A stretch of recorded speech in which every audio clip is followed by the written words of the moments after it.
Agora, um destaque da saúde: 7 estados apresentam tendência de alta no número de casos da Covid-19. A gente chama a repórter Beatriz Manfredini. Beatriz, bom trabalho para você. Quais são os destaques e quais são os alertas também? Oi, Tiago, bom trabalho para você também, para a Lívia, para todos que nos ouvem e nos assistem aqui na Jovem Pan.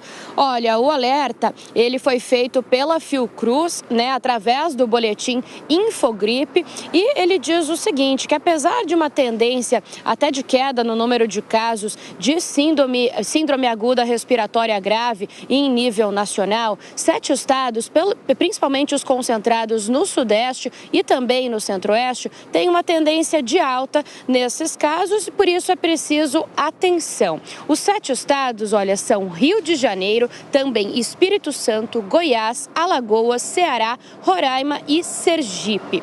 Esses estados, eles apresentaram essa alta de acordo com um levantamento feito entre os dias 3 e 11 de setembro pela Fiocruz. E essa alta, esse número maior de casos positivos de Covid-19 se dá em diferentes faixas etárias dependendo do estado. O Rio de Janeiro, o estado que apresentou maior alta nesse número de casos, tem isso representado principalmente na população adulta, em todas as faixas etárias da população adulta. Depois, quando a gente fala de Alagoas, Ceará, Espírito Santo, Goiás e Sergipe, aí as faixas etárias com maior prevalência da Covid-19, para casos positivos da Covid-19, são as crianças e os adolescentes. Então, a faixa etária entre 2 e 4 anos e também entre 5 e 14 anos.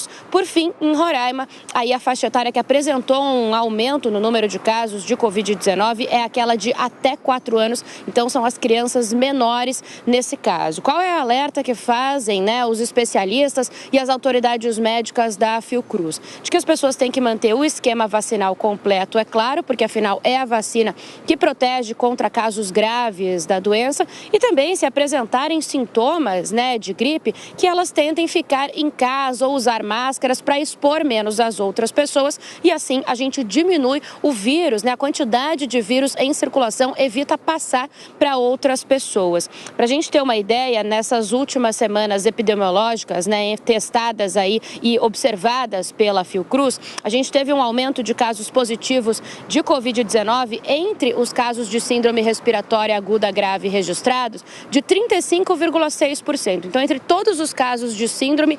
35,6% eram equivalentes à Covid-19, eram positivos para Covid-19. 13,3% para vírus sincicial respiratório, 0,9% para influenza, que é a gripe do tipo B, e 2,9% para influenza, também a gripe, mas aí do tipo A, Tiago. Então, entre as capitais, pelo menos 8 estão com essa tendência de alta. A gente continua acompanhando e monitorando. Beatriz Manfredini, até já.